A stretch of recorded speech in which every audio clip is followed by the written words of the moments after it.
Hello everyone. अभी हम कर रहे थे एक्सरसाइज 5.3 और 5.3 में हमने 14 क्वेश्चन तक कर लिए, जिसमें मैंने 2 क्लास ली है 5.3 एक्सरसाइज की। तो आज हम थर्ड क्लास लेंगे 5.3 एक्सरसाइज की, जिसमें हम 15 to 20 करेंगे और एक्सरसाइज को कंप्लीट करेंगे। ठीक है। तो जैसे कि मैंने बोला था कि आप साथ के साथ प्रैक्टिस करते रहिए, जिससे कि आपके कंसेप्ट क्लियर होंगे और जो आपकी प्रॉब्लम्स हैं उसको आप फेस करोगे तो आप वो पूछ सकते हो साथ के साथ। ठीक है। और ये भी कोई प्रॉब्लम नहीं है कि अगर आप कभी भी वीडियो देखते हैं और जब आपको प्रॉब्लम होती है तो आप मुझे कमेंट सेक्शन में दीजिए, क्योंकि कमेंट का नोटिफिकेशन आ जाता है, तो मैं उसको देख के और किस दिन एक क्लास लेके आपको सारे डाउट आपके क्लियर कराऊंगी। ठीक है। तो आज हम चलते हैं एक्सरसाइज 5.3 के 15वें क्वेश्चन पे। तो आप सभी अपनी बुक खोल लीजिए और बुक खोल के क्वेश्चन पढ़िए। ठीक है।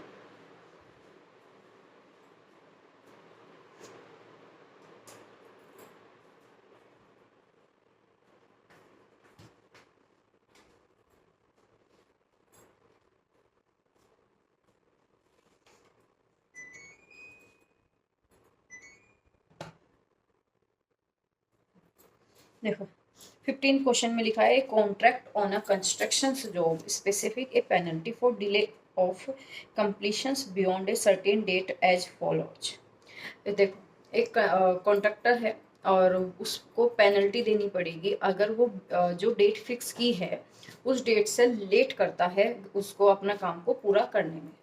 ठीक है। अब पहले दिन उसकी जो पेनल्टी है वो है 200। पहले दिन पेनल्टी 200 और दूसरे दिन उस पर 50 रुपीज बढ़ जाते हैं, तो दूसरे दिन हो जाएगी 250। फिर उससे अगले दिन फिर 50 रुपीज बढ़ रहे हैं, तो उसकी पेनल्टी हो जाएगी 300। ठीक है। तो इस तरीके से कॉन्ट्रैक्टर देगा पैसे जिसका उसने कॉन्ट्रैक्ट ले रखा है उसको। तो ये कहता है कि आफ्टर 30 डेज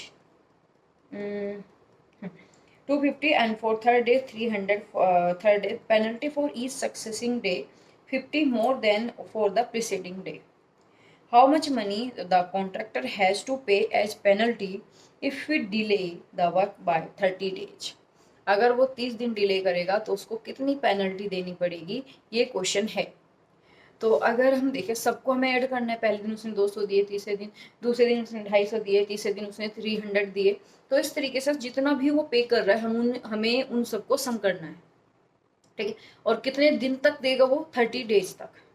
तो 30 डेज की हमें पेनल्टी निकालनी है। तो इस तरीके से हमारी जो एपी बनेगी वो क्या होगी,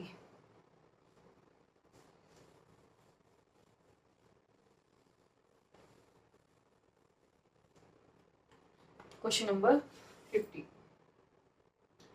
देखो पहले दिन उसने जितना दिया 200, तो पहले दिन दिया 200, दूसरे दिन दिया 250, तीसरे दिन 300।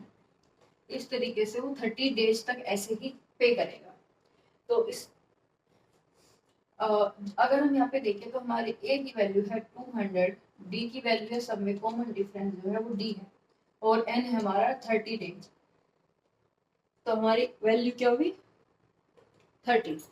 अब हमें ये सारा सम निकालना है कि 30 डेज तक वो कितना पे करेगा।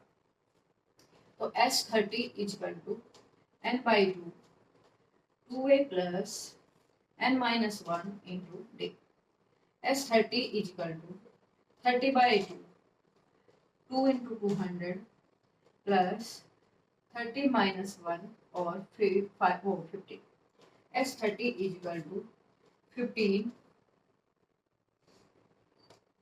ठीक है, 400 प्लस 29 इंटू 50। ठीक है।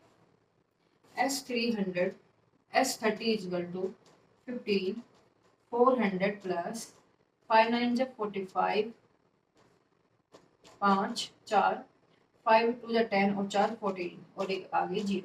ये हो गया। और S30 इजकल टू 15, इसको इसमें ऐड करेंगे तो 400 हो गया 800, तो हो गया 1850। S30 इजकल टू 15 की मल्टीप्लाई करेंगे तो 15 की मल्टीप्लाई करके आएगा 15 0 15 और 15 5 जा 75 7, 15 8 जा 120 और 7 हो गया 127, कैरी 12, 15 मंजा और ये 12, 15 और 12 30, 27। तो इसकी वैल्यू आई 27750। मतलब वो जो पेनल्टी लगेगी, पेनल्टी जो लगेगी वो लगेगी 27750। 27,750 रुपए कॉन्ट्रैक्टर देगा। ठीक है, 27,750 ये कॉन्ट्रैक्टर देगा जिसका उसने काम लिया हुआ है। ये है पेनल्टी का चार्ज। ठीक है, तो कुछ भी नहीं था, बहुत ही पहले वालों से बल्कि इजी, कैलकुलेशन इजी हो, पहले वालों से भी इजी था, बट हमें थोड़ा लैंग्वेज समझनी थी इसमें, और कोई प्रॉब्लम नहीं थी। अभी हम चलेंगे नेक्स्ट क्वेश्चन पे।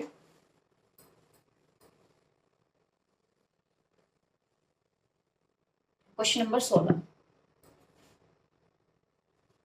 क्वेश्चन नंबर 16 में बोला कि सम of 700 is to be used to given 7 cash prize to a student of a school for their overall academic performance. If each prize is 20 less than its preceding prize, find the value of each of the prize।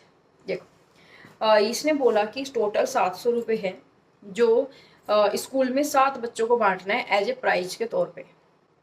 ठीक है, और जैसे कोई first आ रहा है तो उसका जो प्राइज है वो उससे सेकंड वाले का 20 कम है, फर्स्ट वाले से सेकंड वाले का 20 कम है, थर्ड वाले का फिर 20 कम है, फिर 20 कम है।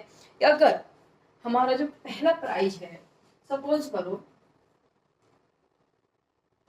First prize is P.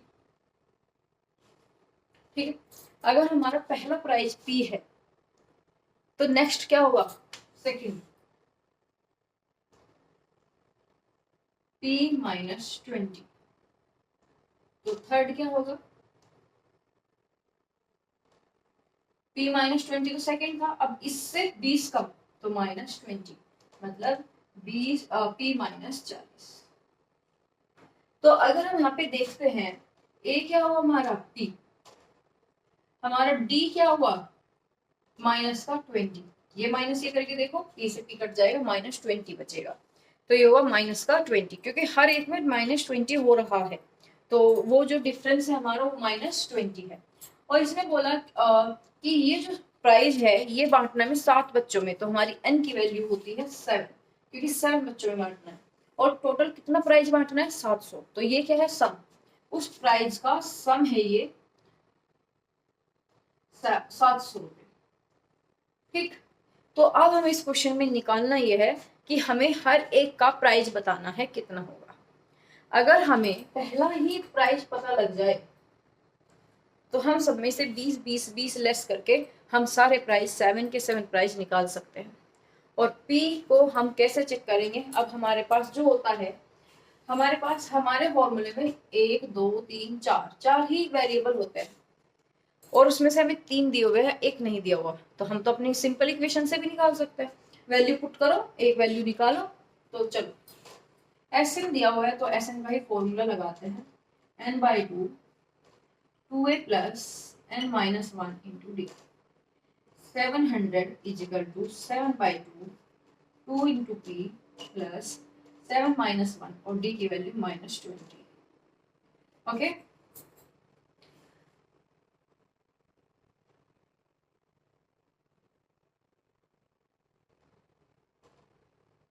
Minus 20। अब यहाँ पे हम करेंगे s 700 is equal to 7 by 2 p plus यहाँ पे बचा देखो 6, और 6 में जब हम माइनस 20 की मल्टीप्लाई करेंगे, प्लस का 6 है और 20 माइनस का है, तो 6 2 जा 12 और एक जीरो, तो 120, और एक जीरो सॉरी माइनस है तो यहाँ पे आएगा माइनस 120। ठीक है, अब 2 को इधर ले जाते हैं क्योंकि डिवाइड में तो जाएगा मल्टीप्लाई में, और 7 मल्टीप्लाई में तो 7 जाएगा डिवाइड में। 700 into 2 upon 7 is equal to 2p minus 120। 7 से 700 100 टाइम्स, और 2 की मल्टीप्लाई हुई तो 200 ठीक है, ये हो गया सॉल्व करके 200। इधर माइनस का 120 है, जब हम इसको इक्वल टू के दूसरी साइड लाएंगे तो प्लस का 120 हो जाएगा। तो ये हुआ प्लस का 120 इजिकल टू 2p। ये हो गया 320 इजिकल टू 2p, और 320 बाई 2 इजिकल टू p, ये हो गया 160।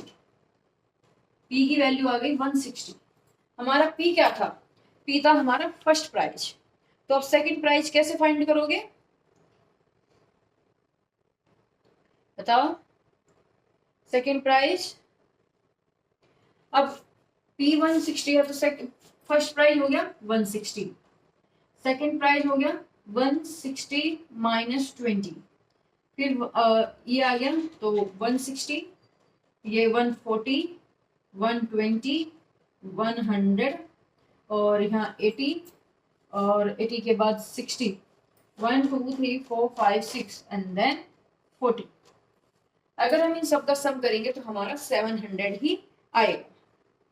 तो ये हमारे 7 प्राइस है जिसका सम 700 है, और फर्स्ट को 160 रुपीज, सेकेंड प्राइस सेकेंड वाले को 140, फिर 120, 100, 80, 60, 40। तो हमने कुछ नहीं किया, हमने फर्स्ट प्राइस निकाला और सब में से जैसे क्वेश्चन में बोला कि हर एक प्राइस पहले वाले प्राइस से 20 कम है। ठीक है, अभी हम चलेंगे क्वेश्चन नंबर 17 पे।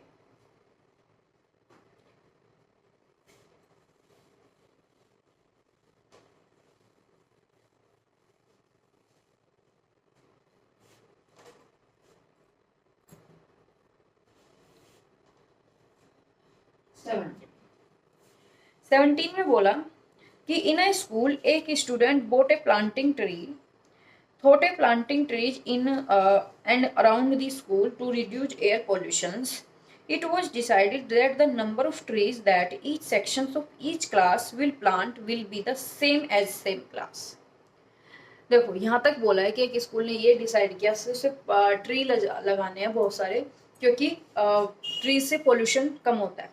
ये सबको पता है, ये अच्छी बात भी है कि अगर ट्री बच्चों को, हर एक बच्चे को मे भी अपने जन्मदिन पर एक पौधा लगाना चाहिए, और फिर उसको अगले जन्मदिन तक इतनी देखभाल करनी चाहिए कि फिर उसको देखभाल वो संभल जाए, और फिर उसको देखभाल की जरूरत ना पड़े, वो नेचर पे डिपेंड होकर अपना बड़ा हो जाए।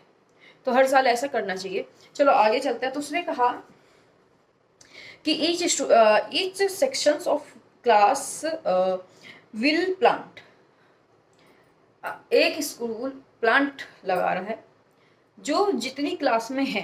जैसे पहली क्लास का बच्चा एक प्लांट लगाएगा, दूसरी क्लास का बच्चा दो दो प्लांट लगाएगा, तीसरी क्लास के बच्चे तीन तीन प्लांट लगाएंगे। इसने वही बोला कि जो जितनी क्लास में है वो उतने ही प्लांट लगाते हैं। और उसके बाद एक कंडीशन ये भी रखी कि हर क्लास के 3 सेक्शन है। ओके, तो A sections of class second plant 2 trees and so on till class 12th. There are 3 sections of each class. How many trees will be planted by the student? तो student के through कितने plant किए गए। Okay, देखो अगर हम सबसे पहले सिर्फ क्लास को कंसीडर करें कि क्लास में कितने, मतलब एक पहली क्लास ने कितने, दूसरी क्लास ने कितने, number of trees planted by the student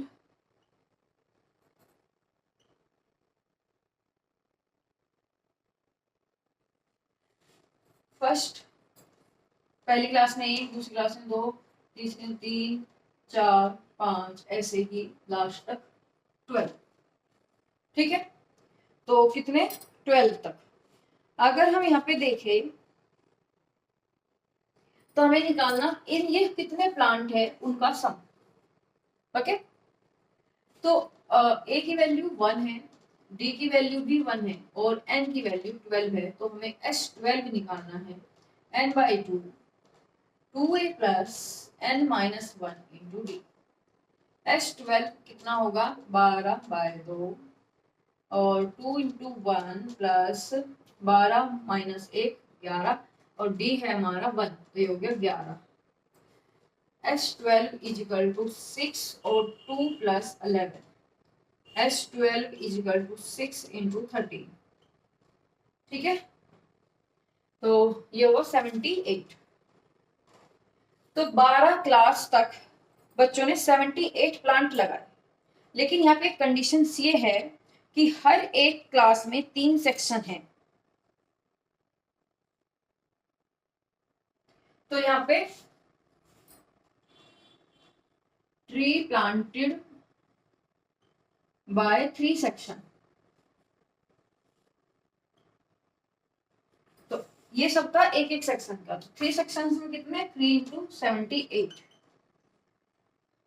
3 is 24, 21 और 2 23, तो 243 ट्रीज उस स्कूल ने लगाए, 234। ओके,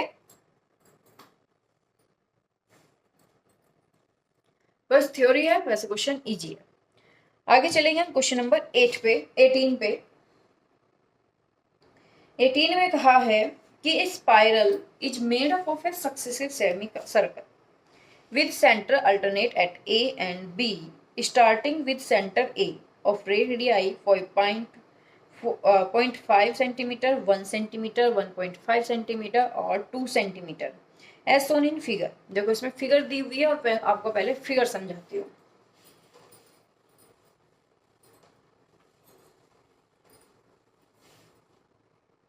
क्वेश्चन नंबर 18, इसमें बोला कि यहाँ पे एक पॉइंट है और ये एक लाइन है सपोज, ठीक है। इसने कहा कि ए पॉइंट से हम शुरू करेंगे और जो हमारा ये है, यहां से हमने शुरू किया,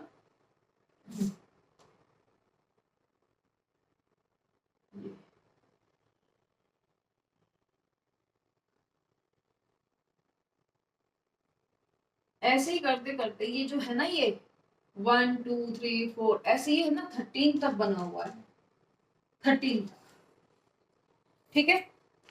अब इसने ये बोला अगर ये इसका सेंटर है ए और ये बी है और ये है इसकी रेडियस, तो ये रेडियस है, क्योंकि अगर मैं इसको पूरा एक सर्कल बनाऊं तो ऐसे बन जाएगा यहाँ तक, तो ये क्या होगी इसकी रेडियस, जो कि कितनी है 0.5। फिर अगले सर्कल के लिए जो रेडियस होगी वो यहाँ से यहाँ तक होगी, जो कि है 1। फिर नेक्स्ट वाले के लिए यहाँ से यहाँ तक ये है 1.5, और फिर उससे नेक्स्ट वाले के लिए यहाँ से यहाँ तक ये है 2। तो ये चीज समझ में आ गई, रेडियस कैसे डिसाइडेड है। ये पहले सेमी सर्कल के लिए 0.5, दूसरे सेमी सर्कल के लिए 1 और तीसरे सेमी सर्कल के लिए 1.5 और चौथे सेमी सर्कल के लिए 2। ऐसे ही बढ़ते बढ़ते हमें 13th सर्कल तक जाना है, 13th तक, ठीक है। अगर मैं ये कहूँ और हमें ना ये पूछा है, सपोज करो एक रस्सी है, रस्सी को हमने ऐसे घुमाया ऐसे घुमाया, ऐसे कर करके हमने उसके 13 सर्कल्स बनाए। लेकिन अगर हम देखा जाए कंप्लीट सर्कल्स कैसा होता है, कंप्लीट सर्कल्स जहां से चला वहां आके जुड़ जाता है, ये कंप्लीट सर्कल है। लेकिन हमारा जो ये है ये वाला, ये एक स्पाइरल फॉर्म में है, जैसे ये अगर इसका डायमीटर है तो ये यहाँ ना आके एक नया सेमी सर्कल बना रहा है। अब ये यहाँ से यहाँ तक एक नया सेमी सर्कल है, उसके बाद यहाँ से शुरू होके फिर ये यहाँ तक एक नया सेमी सर्कल है, और उसके बाद यहाँ से शुरू होके यहाँ ये एक नया सेमी सर्कल है, ठीक है। तो ऐसे कितने सेमी सर्कल है हमारे, 30। अब यहाँ पे पॉइंट ये है कि इस जो ये हमारा सपोज मैंने रस्सी बोला, जो अगर इस रस्सी को हम ऐसे ऐसे घुमा रहे हैं 13 टाइम्स, हमें स्पाइरल फॉर्म में घुमा रहे हैं, सर्कल फॉर्म में नहीं, तो उसकी लेंथ कितनी हुई उस रस्सी। तो इट मीन्स अगर ये यहाँ से रस्सी शुरू होती है ये, तो ये इसकी लेंथ कितनी है हमें ये फाइंड करना है। तो अगर मैं ये कहूं कि हमें यहां से यहां तक मैं इसका पेरीमीटर निकाल लूं, पेरीमीटर क्या होता है इसकी, यही सॉरी पेरीमीटर सर्कमफ्रेंस, अगर इसमें इसकी सर्कमफ्रेंस निकाल लूं या पेरीमीटर निकाल लूं, तो ये क्या होगा, ये वाली रस्सी, फिर दूसरे वाले में इसका दूसरे का हाफ वो सर्कमफ्रेंस, फिर इसकी half circumference, than half circumference, ऐसे कर करके हम निकाल सकते हैं 13 तक। तो इसकी सर्कमफ्रेंस, ठीक है, इसके सर्कमफ्रेंस इसकी हाफ सर्किल की लेंथ है, तो मुझे ये पता लग गई, फिर ये पता लग गई, फिर ये पता लग गई, फिर ये, तो ऐसे करके मैं सबको जोड़ दूँ और मुझे इसका सम मिल जाएगा। सम मतलब लेंथ ऑफ रोप मिल जाएगी। समझ में आया? ठीक है, अब हम चलते हैं, देखो क्वेश्चन की जगह नहीं छोड़ी। ठीक है, perimeter of semi circle one, या इसको बोल दो पाई P1। तो देखो क्या होता है, 2 पाई R होता है मेनली, लेकिन ये क्या है, सेमी सर्कल, ये आधा है ना सेमी सर्कल, तो अपॉन 2, तो ये हो गया पाई R। तो यहाँ पे लिखेंगे हम पाई R1, क्योंकि यहाँ से यहाँ तक कि पहले इसमें कितनी रेडियस है, 0.5, तो पाई R1, और पाई R1 क्या होगा, पाई और R की वैल्यू है 0.5, 0.5 को हम 1/2 भी लिख सकते हैं इंटू पाई, तो ये हो गया पाई/2, पाई/2। आई होप ये बात समझ में आई होगी कि हमने निकाला है पेरीमीटर ऑफ सेमी सर्कल, जो होता है पाई R, और R की वैल्यू हमारी 0.5 है, और 0.5 को हमने क्या लिखा, 1/2, तो ये हो गया पाई/2। ऐसे हम P2 निकालेंगे, पेरीमीटर ऑफ सेमी सर्कल, इसमें पाई R2, यहाँ पे जो R की वैल्यू 1 है, तो ये हो गया 1 इंटू पाई, और ये हो गया पाई। P3 क्या है, 1.5 पाई, तो इसको लिखेंगे 3/2 पाई। ठीक है, फिर उसके बाद P4 अगर हम निकाले तो ये हो जाएगा 2 पाई। ठीक है, ये हमारा क्या चल रहा है, ये अब जो हमने बनाया है ये हमारा AP है। क्या है ये, AP। देखा जाए तो हमारा बना क्या है, P1, P2, P3, P4 या आगे जो भी बनेगा, तो ये बना पाई/2, पाई, 3 पाई/2 एंड 2 पाई, ऐसा। तो यहाँ पे A की वैल्यू क्या है, पाई/2, D की वैल्यू भी क्या है, पाई माइनस पाई/2 करेंगे तो आएगा पाई/2। ठीक, N की वैल्यू क्या है, हमें 13 सर्कल, सक्सेसिव सर्कल की, सेम सर्कल की बात करनी है, तो हमारी N की वैल्यू है 13। ठीक है, N की वैल्यु क्या है, 13। उसके बाद अब हमारे पास सारी चीजें हैं, तो हम निकालेंगे इसका सम, मतलब SN पाई/2, sorry N/2,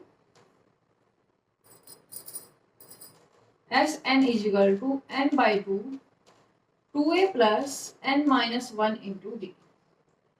SN is equal to 13/2 2 into पाई/2 प्लस 13-1 एंड यहाँ पे पाई/2। SN इज इक्वल टू 13/2, सिर्फ हम कैलकुलेशन कर रहे हैं, 13/2 ये कट, तो पाई माइनस यहाँ पे बचा 12 इंटू पाई/2, तो ये हो गया 6 पाई।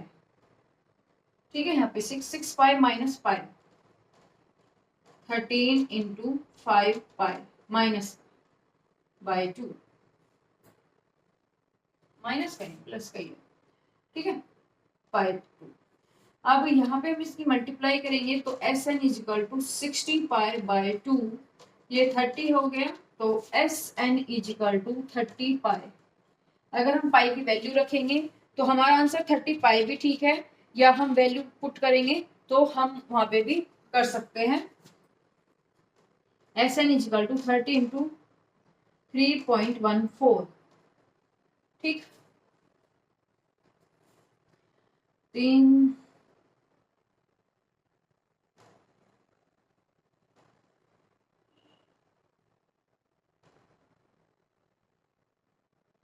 94.20।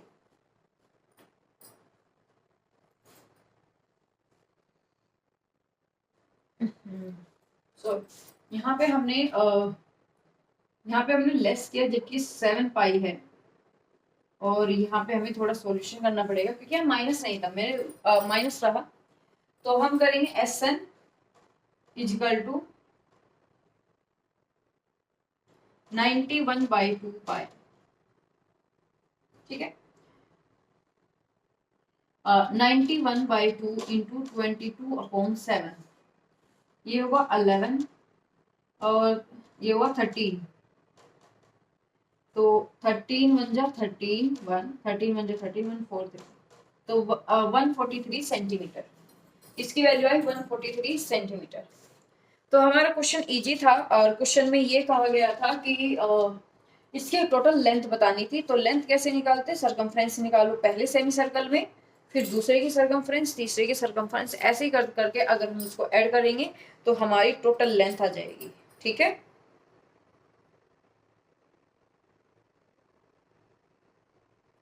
Total length. अब हम चलेंगे क्वेश्चन नंबर 19 पे। इस क्वेश्चन में कोई डाउट हो तो मेंशन कर देना, डाउट क्लियर करूंगी मैं।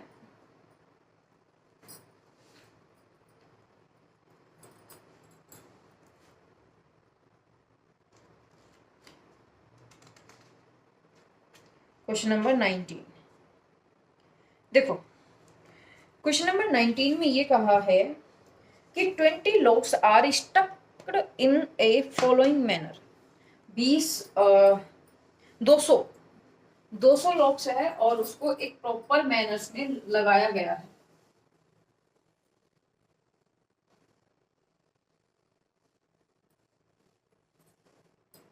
दो सौ नीचे कुछ नीचे है, फिर उसके ऊपर, फिर उसके ऊपर, फिर उसके ऊपर, ऐसे। तो जो टोटल डंडे रखे गए हैं वो 200 है। तो ये कह रहा है आगे कि 19 इन 20 लॉक्स इन दी बॉटम, सबसे नीचे वाले में 20 है, फिर 19 है, फिर 18 है, फिर 17 है, ठीक है, ऐसे लगे हुए हैं। तो लास्ट रो में कितना 20, उसके बाद 19, फिर 18, फिर 17, इस तरीके से लगे हुए हैं। तो ये पूछ रहा है in how many rows are the 200 logs placed and how many logs are in the top। अब इसने पूछा कि 200 को रखने के लिए कितनी रो लगेगी n, और उस रो में लास्ट रो में कितने लॉग्स होंगे, वो ये पूछा। क्वेश्चन समझ में आया कि 200 को रखने के लिए कितने लाइंस बनेगी और लास्ट वाले में कितने होंगे, ठीक है। चलो सॉल्व करते हैं। तो सबसे पहले हम बात करेंगे क्या कि हमारा जो है पहले रो में कितना है 20, फर्स्ट रो 20, नेक्स्ट 19 और फिर उसके आगे 1। तो हमारी सीरीज क्या बनी 20, 19, 18, 17 ऐसे। उसके बाद हमारे जो टोटल लॉग्स है वो कितना है 200, और इस 200 को लिखेंगे हम SN, मतलब सम ऑफ लॉग्स, ठीक है 200। तो अब हमारे पास A है हमारा 20, D है हमारा 1 और N हमारे पास नहीं है, क्योंकि हमें नंबर ऑफ रो ही निकालनी है कि कितनी रो में वो आ जाएंगे। तो हमें नंबर ऑफ रो निकालनी है, तो ये होगा N, हमें नहीं पता। हम फॉर्मूला लगाएंगे SN is equal to N/2 2A plus N-1 into D।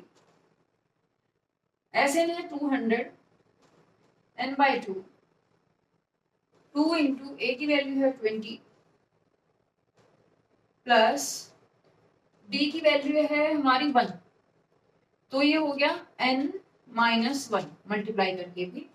तो 200 ये इधर चला गया into 2, N 40 -1 plus N 400, N 39 plus N। Okay, calculation नीचे है यहाँ तक, क्योंकि यहाँ पे 1 था, D की वैल्यू 1 की मल्टीप्लाई करेंगे तो सेम आएगा N-1, N-1 में -1 है और ये 40 है, तो -1 लेस हो गया 39 और यहाँ पे आ गया N। देन उसके बाद हम आगे चलेंगे, तो ये हुआ 400 is equal to 39N plus N square. 400 को इधर लेके जाएंगे तो ये बन गया N square plus 39N minus 400 is equal to 0। अब हमारी ये क्या बन गई, ये बनी हमारी क्वाड्रेटिक इक्वेशन।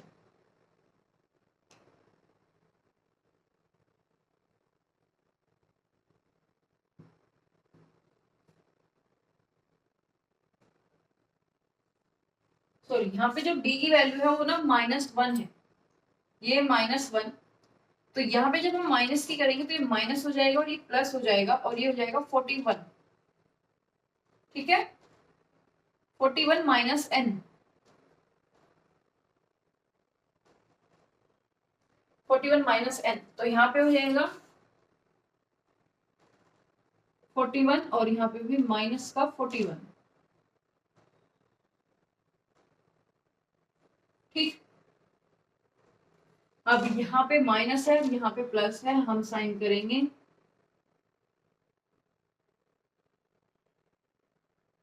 ये इधर है माइनस है, हम करेंगे -41n प्लस 400 इजिकल टू 0। जिसको इधर लाए थे तो ये हो गया था। देखो ये इक्वेशन थी -n² प्लस 41। अब यहाँ पे इसको इधर लाए तो माइनस हो गया और हमने माइनस कॉमन लिया तो ये प्लस हो गया। ओके, देन हम 400 को ऐसे डिवाइड करेंगे कि हमारा 41 आ जाए। ठीक है, तो इसको मैं सिंपल अगर करूं तो हम करेंगे 200 100 50 25 और 25 को करेंगे तो 5 5 दो बार। अब हमें देखना है कि 41 लाना है, तो 5 5 जा 25 और 2 2 जा 4 2 जा 8 और 2 जा 16।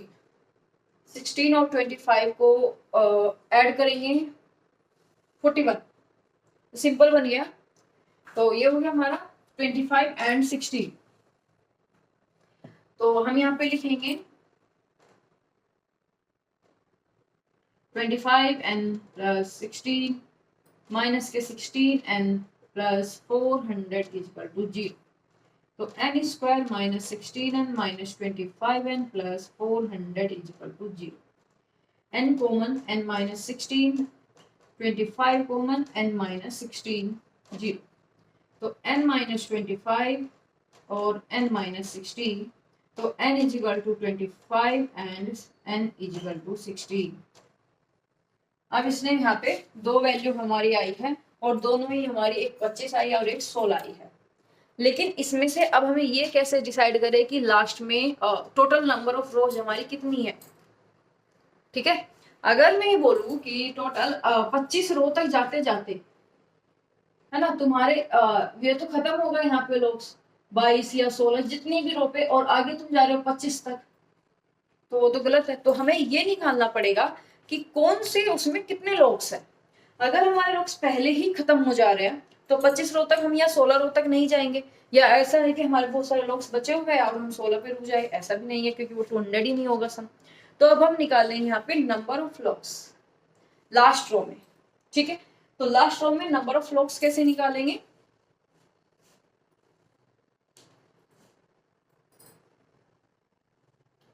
इधर का साफ कर लेते हैं।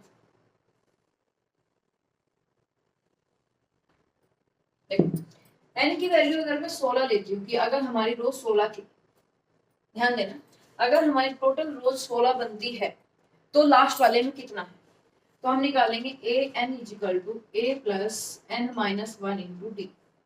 ए एन लास्ट वाले में कितना हम वो निकाल रहे हैं, तो ए की वैल्यू है 20, 16 ये हो गया 15 और -1, तो 20 माइनस 15 5। तो अगर 16 रोज है तो ऊपर सबसे ऊपर वाले में 5 है। अगर हम निकालते हैं n इजिकल टू 25, तो ए एन इजिकल टू 20 24 माइनस 1 की मल्टीप्लाई, तो 20 माइनस 24 माइनस 4। ठीक है, क्योंकि यहाँ पे हम रखेंगे 25 माइनस 1 24 और डी की वैल्यू -1 है तो -24 माइनस 4। तो अगर हम 25वीं रो तक जाते हैं तो हमारे लोग तो पहले खत्म हो गए। ठीक है, क्योंकि -4 कोई वो नहीं होंगे, नंबर ऑफ ब्लॉक्स नहीं होंगे, क्योंकि वो तो एक पॉजिटिव नंबर होगा, तो इसलिए हमारी जो वैल्यू है नंबर ऑफ रोज है वो होगी हमारी 16 और लास्ट रो में होंगे लॉग्स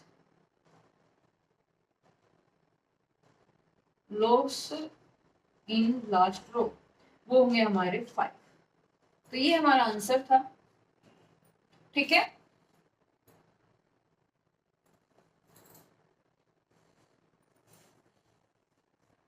अभी चलेंगे हम क्वेश्चन नंबर 20 पे, इसका लास्ट क्वेश्चन है।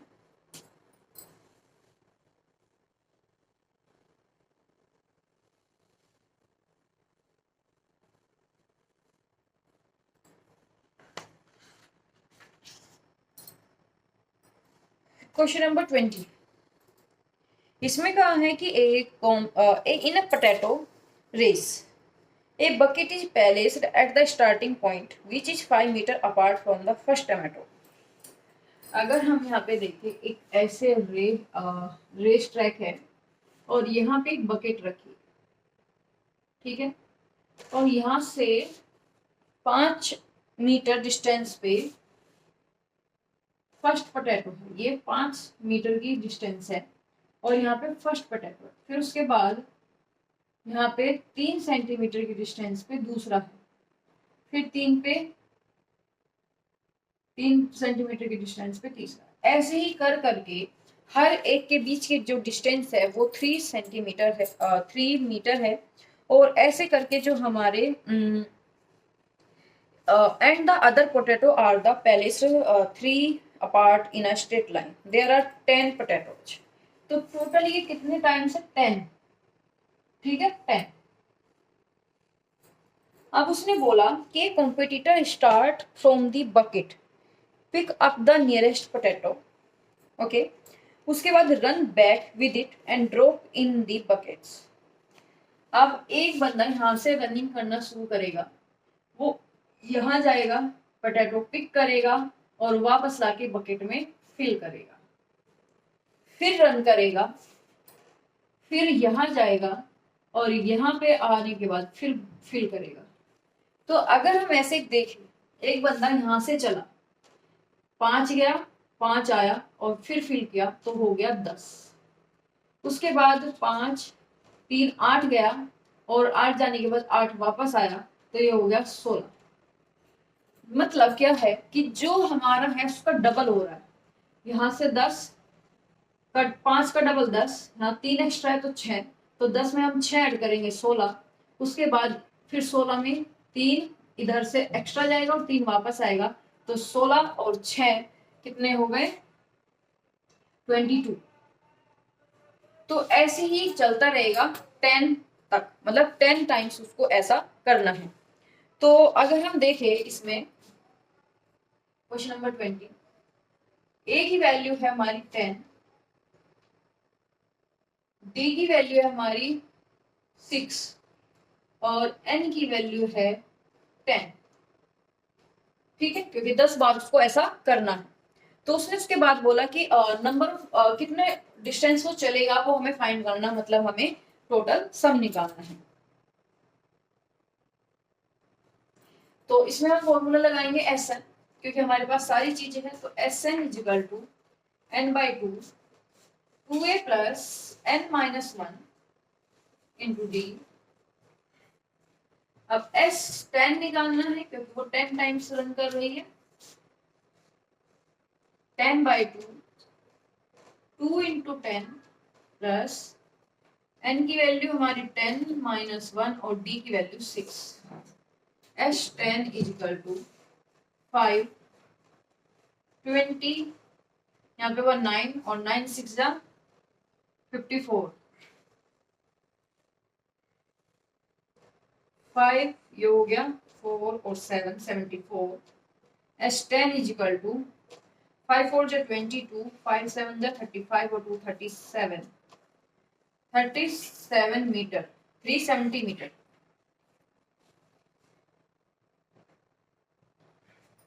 तो एक कॉम्पिटिटर को शुरू से एंड तक, मतलब टोटल 10 पोटैटो को उठाने के लिए 370 मीटर चलना पड़ेगा। ये इसका आंसर है, क्योंकि क्वेश्चन में ये पूछा था कि कॉम्पिटिटर टोटल कितनी डिस्टेंस कवर करेगा। ठीक है, तो हम यहाँ ये हमारी एक्सरसाइज के 20 क्वेश्चन कंप्लीट हो गए। अब हमारी 5.3 एक्सरसाइज कंप्लीट है। उसके बाद ये चैप्टर भी इसी के साथ कंप्लीट हो गया। अब मैं थोड़ा सा